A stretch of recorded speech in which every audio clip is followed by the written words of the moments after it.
Welcome now to lesson number 4, the historical roots of America. Sometimes I call it the miracle of America because that's the way I feel about it. And as you trace through what the Founding Fathers accomplished, it's truly marvelous. And it's marvelous what has happened since the first discovery of America 500 years ago. We've explored the planet Earth completely. We've even been out into space and roamed out among the stars. We went through a tremendous industrial revolution, and we made a 5,000-year leap in about 200 years. We've had not only an industrial revolution, but a revolution in communications, in transportation. We've moved up into the nuclear age. We've had a revolution in the production of food and textiles and a multitude of other things, medicine and the sciences, etc. And best of all, the Founding Fathers came up with their marvelous formula for freedom, economically and politically. And that's what this course is all about, because that is what we must now preserve and perpetuate. In fact, some of it we have to restore because it has been lost. All right. Excuse me. I want to start out today's lesson with a little historical surprise. For many years, our history books have said 3 things that's been taught to us. Number 1, that Columbus was the first person to prove the world was round. All right. Number 2, that people in his day thought the earth was flat. And 3, that Columbus was the first man to discover America. All 3 of those things are myths. They are not true. For example, Samuel Eliot Morison of Harvard, who is one of the top authorities on Columbus, went over and found that the universities in the days of Columbus were all teaching that the earth was a globe. As a matter of fact, they were studying geography from the Ptolemaic globe, a Greek geographer of about 200 AD. He'd even figured out about where the continental plateaus were located. This led Professor Morison to write, this is capital C, of all the vulgar errors connected with Columbus, the most persistent and the most absurd is that he had to convince people, quote, the world was round, unquote. Every educated man in his day believed the world to be a sphere. That's your blank. Every European so taught geography. And I've given you the citation there in his Admiral of the Ocean Sea. Well, how did such a story ever get started then? We've all been taught it, haven't we? Haven't you all been taught those 3 things? All right, how did it get started? So he gives us the background. He said that there was this description put in there by Washington Irving, scenting his opportunity for a picturesque and moving scene, took a fictitious account of this non-existent incident, published 130 years after the event. Then he elaborated on it and let his imagination go completely. And Samuel Eliot Morison said it all turned out to be moonshine, and that's your blank. Moonshine. That's a quote. Well, apparently America was discovered scores of times. We now know from archaeological research here on the American continent, for example, that the Phoenicians came over. As a matter of fact, the whole coast, the entire coast, east coast of the Americas, was pretty well mapped out by the ancient sea kings, it would appear. They must have been over here many, many times. They'd gotten so familiar with this coastline as they would come over here to get rich things that they could take back. Now, they would keep those maps secret. But some research recently shows that they may have been over in America many times. Phoenicians, Egyptians, and some of those ancient mariners. All right, capital B, the ancient Greeks, they claimed they knew about this distant hemisphere, and they had a name for the people that lived over here. They called them the Antichthonians. And Aristotle is reported to have said that you could reach the Far East by traveling west into the Atlantic, and you go right around the world. And Strabo, the Greek geographer who died 25 AD, said it had been tried, but the expeditions returned for lack of resolution and provisions. All right, now scholars in Rome, right up here, and the people that were inhabiting this part of the world,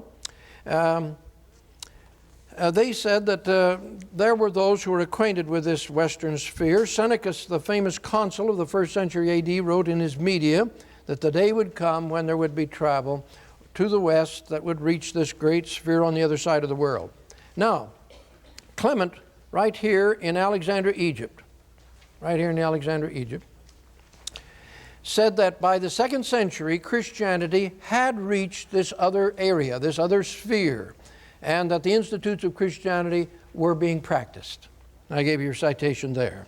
Well, the Asiatics reached America too. And one of them that's very famous is Huishan. And he was over here about 500 AD, which would be 1,000 years before Columbus. So the Asiatics and the Orientals were over here. And then the Scandinavian Vikings, have already talked about them. They were tremendous people. Do you know why they dared go out into the open sea? I don't think I've told you about this before. They had a sunstone. And when the skies were overcast and clouded, they'd take this sunstone and it would pick up the rays from the sun and turn that stone a different color. And it's been rather recent that we've known what it was, called cordierite. And you get it, you see, a certain way you get that polarized ray coming through from the sun, and it'll turn the color of the stone. And so the navigator, whoever he was, he'd be able to say to the captain, the sun's right there. If you know where the sun is, can you navigate? Yes, you can work that out. So that was an exciting thing. And of course, they got over here. They came all the way, as I pointed out to you before. They did reach America, and they established themselves in Newfoundland and were here for quite some time, but they were became extinct before Columbus got here. Now, I want to tell you how the Crusades led to the discovery of America. You probably have heard this story over and over again, but it fits in importantly now with what we want to tell in today's lesson. The Crusades began about 1100 AD, and it was the result of the Pope, who was living in France at that time, asking the Christian rulers to go down and rescue Jerusalem and the Holy Land from the Arabs down there. And so we have them coming down out of Europe and coming on down to the Holy Land. As you can see here, they all down here. And we had several migrations, as you probably heard about. 1100 AD. Now, the contact with the Mediterranean peoples taught the folks of Europe something. They realized that they really weren't living a good life up in Europe. They were living in these big stone castles, all cold and so forth, or in little hovels, little huts. Not down in the Mediterranean. Boy, people lived down there. Ooh, they had nice carpets on the floors. They had tapestries on the walls. They had lovely jewelry. They had beautiful perfume. Everything coming from India and China and the Spice Islands. And so capital B is East. The Far East had really contributed a lot of things. And the women that went with the Crusaders were fascinated with this marvelous and beautiful cloth made out of dried bug juice. Dried bug juice called silk. And you see, that's all it is. Just dried bug juice, girls. That's all it is. All right. All right, it's called silk. Also, capital C. Now, the Arabs actually had a monopoly on the routes. And it was a very tenuous thing to go off all the way across there and back and forth across that route. But nevertheless, the European rulers, they wanted to encourage some of their people to do it.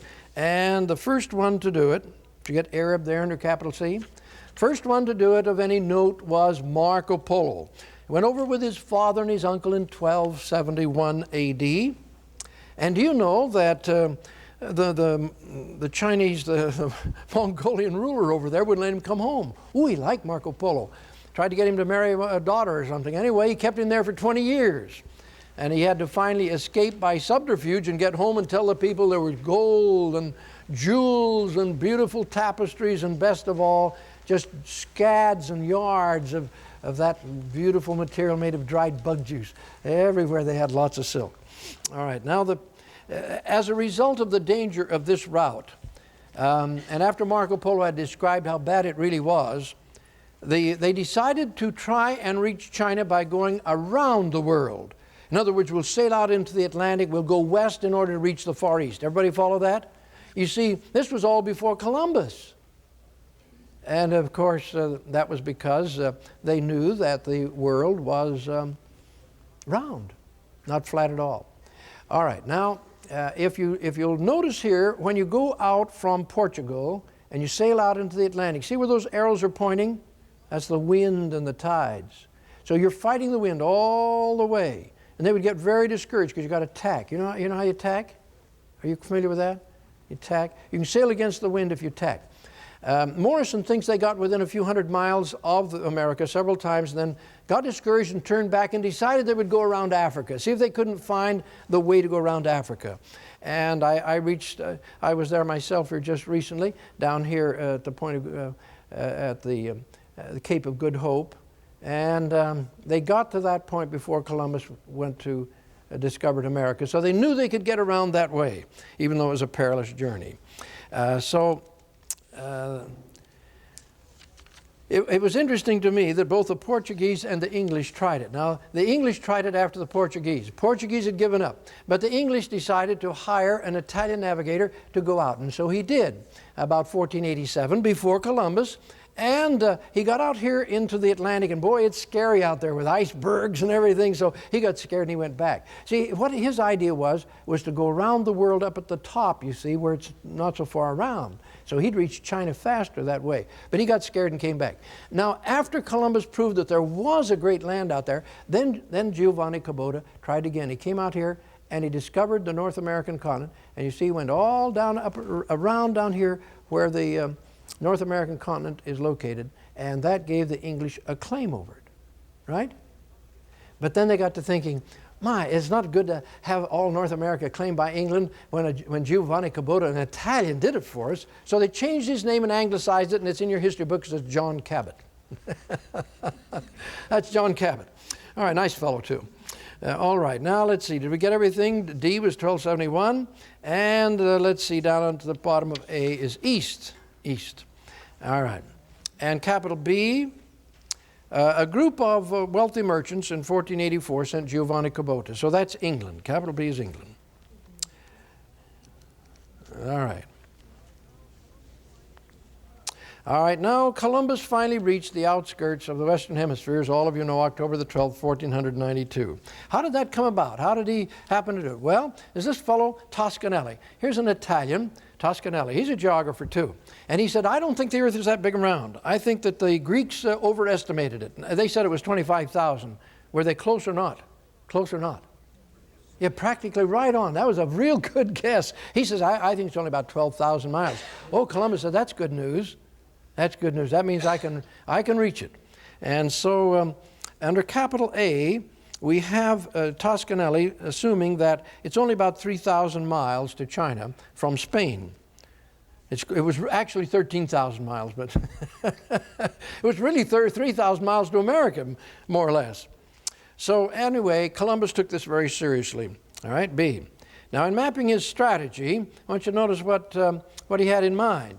You see, Columbus is going to start over here from Spain, and he's going to try and find Chipangu. All right? All right, now you watch where he wants to find that little island. Marco Polo talked about that. That's Japan. But they call it Chipangu.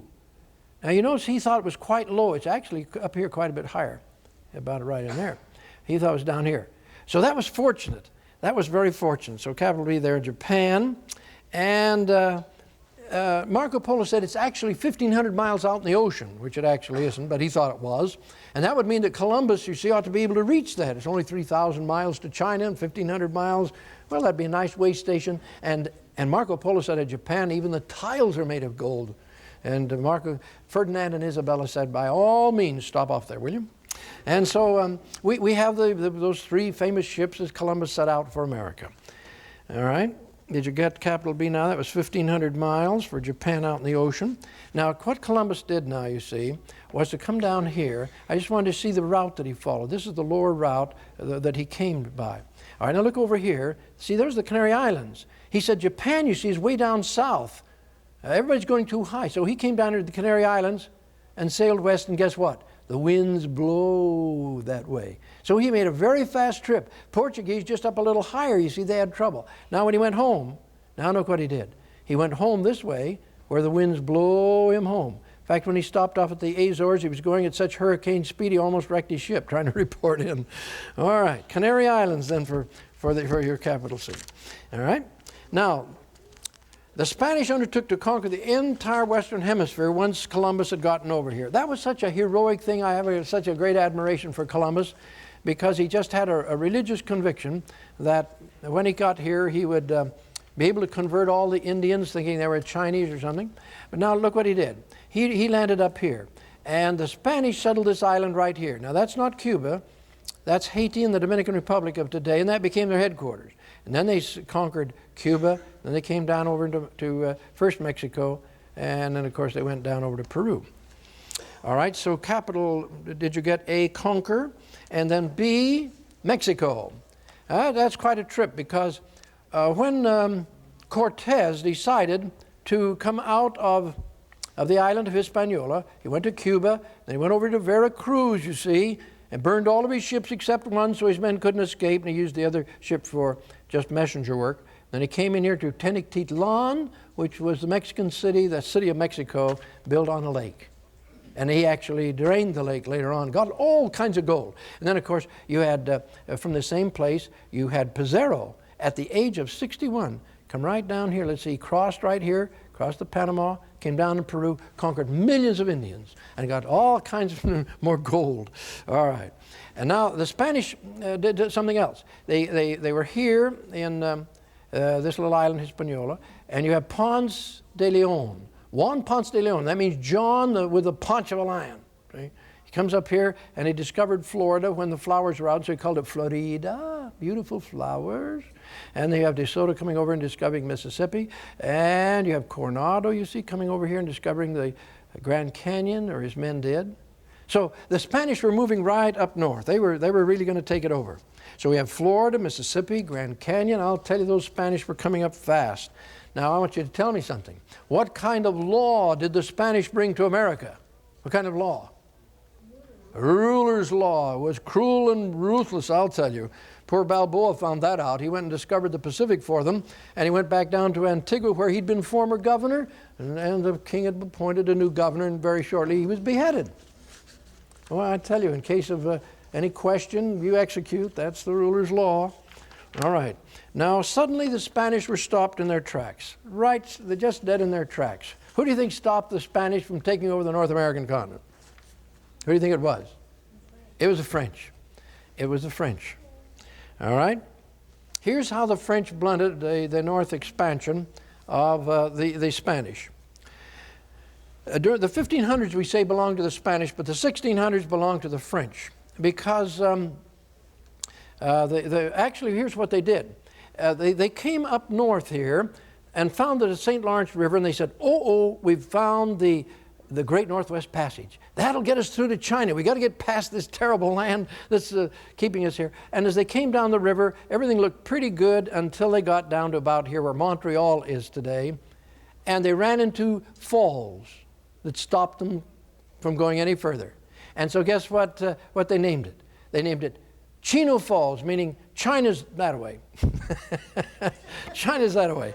So Montreal is where they were stopped. And then look what they did. Then they came down here, they discovered the Great Lakes, and then you all remember how La Salle came on down, and of course he discovered the Mississippi, and he came all the way down the bottom of Mississippi and set up New Orleans, and got New Orleans established. Now, the French put about 80,000 settlers up and down that waterway, capital F. They put 80,000 settlers there. Now, that's what stopped the Spanish. And what kind of law did the French bring, by the way? What kind of law? What kind of law did the French bring? From the continent of Europe. Ruler's law. Yeah, once again, we had ruler's law.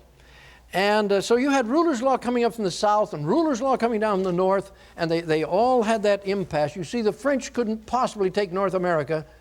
Excuse me, the Spanish couldn't take North America as long as the French occupied that great heartland of the Mississippi Basin between the Rocky Mountains, of course, and the Appalachians. And now I just want you to notice here, if you can see the the little territory that was occupied by the English. You see that impact of the French coming down and stopping the Spanish for 100 years gave the English a chance to settle their people right along that coast there. You see, and do you know how many there were? 25% of the whole English population was located right up and down there on the Atlantic seaboard. 1 out of every 4 Englishmen. You know, I used to think it was just a few, just a little sprinkling. No, not at all. No, there's a whole lot of them. 1 out of every 4. You see, it did make a difference when they stopped drinking English tea. It made the king mad. Well, that was why. All right. Now, the English were the ones that brought over the remnants of people's law. People's law. And it's important for us to understand that with them came a tremendous gift of English principles that gave us the foundation for our great culture. And so there was a great gift came over from England. But imagine 3 million of the Englishmen being over here by 1776. All right? The remnants of people's law that existed in England had been corrupted considerably. But anyway, the Anglo-Saxon culture had originally started out in its pure form that would have been a great blessing had it remained that way, because they believed they were a society of freemen, and everybody should remain free, just like ancient Israel said. And they operated on principles of people's law, which recognized the right of the people to govern themselves. That's 2. And it was recognized that the law was designed to protect the inalienable rights of the people. And anyone that got any authority from them found that it was very severely limited. They always limited the authority. And you couldn't serve in any position of responsibility without the consent of the people. Now, all of this was changed by the conquest of the Anglo-Saxons in 1066. And when William the Conqueror came over, he brought ruler's law, and it somewhat corrupted our system. I just want to trace for you so that you'll appreciate the English and what they did to make our American culture what it is. They gave us the roots, and I just want to trace this for you. Because C is ruler's law, and these Normans, when they came over, were so cruel that it wasn't long before they had cornered John, who was a descendant of William. They caught him outside of London, and the barons, both English and Norman barons, caught him because he was cruel. He'd capture their children, put them in dungeons, starve them to death if they didn't pay off some tremendous sums that he would extort from them. So they just got him and almost literally, but anyway, put a sword at his jugular throat and said, "Now, Your Majesty, we have written down on this large charter a list of our basic inalienable rights. And we thought maybe you'd like to sign it." And of course, King John said, "I can hardly wait." He signed that one in a hurry. And so that's where he got that great document. Now, as the years went by, Parliament gradually extracted from those Norman kings some of their inalienable rights again. That was Parliament, capital E, that we have to give credit for that. And it started way back there, 1264. It got its launching, its initial roots, and then it gradually grew. And by the 1600s, as I mentioned in our previous lesson, capital F here, Sir Edmund Coke, an English judge, said to the people, in fact, he found himself doing things to Englishmen that were unconstitutional. He said they just aren't, they are not right. They shouldn't be done. And so he started studying the old Magna Carta, and he began advocating the revival of those basic rights, because he said they belong to all freemen, all freemen. All right, by 1628, the abuses of Charles I were so harsh that Parliament forced him to sign a famous document called the Petition of Rights. That's Charles I. Now, it's kind of interesting because he had barely signed it, and he said, "Well, I had my fingers crossed." I signed it. It didn't really count because I had my fingers crossed. And he didn't hold the Parliament again for 11 years. And he did a lot of things which the English people thought was treasonable to the interest of England. And so when he held another Parliament, because he had to do that to get some money, they immediately pronounced him guilty of treason, and he was beheaded. See that? He was beheaded. Now, the paper that he signed is called the Petition of Rights. Now, in 1660, why we had James II go on the throne, and we had Charles II go on the throne, and it was he who beheaded Algernon Sidney for saying the very things that our founders later said 100 years later. Then we had James II, and he was dethroned, and his daughter and her husband were put on the throne. That's Mary and William, William and Mary. And they were required by Parliament to sign a Bill of Rights. That's a famous English Bill of Rights. Now, all of this became part of the great American heritage. The great American heritage. And, you know, today we say, well, that's America. That's what America stands for. Well, tell me about it. What does America stand for?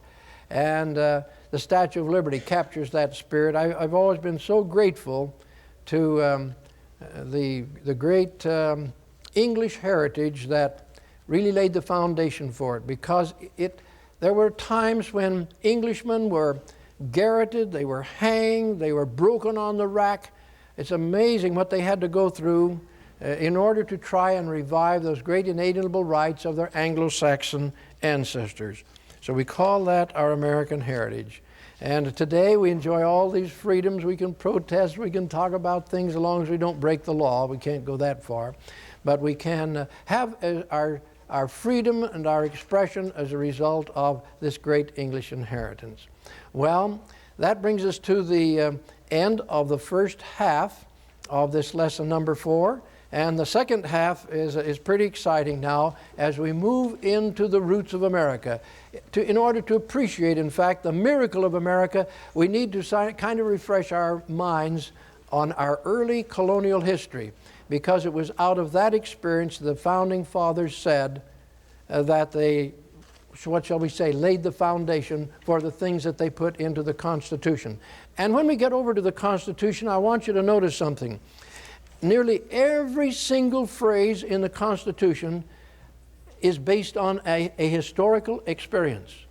So that as you read it, you'll say, and see, we'll pretty soon be in the Constitution, nearly every phrase is in neon lights as far as the Founding Fathers are concerned. That's how significant it was to them. And that's why we're going to take the Constitution apart, phrase by phrase, so that you'll feel comfortable with it, and you'll know the point from which the Founding Fathers got these great ideas.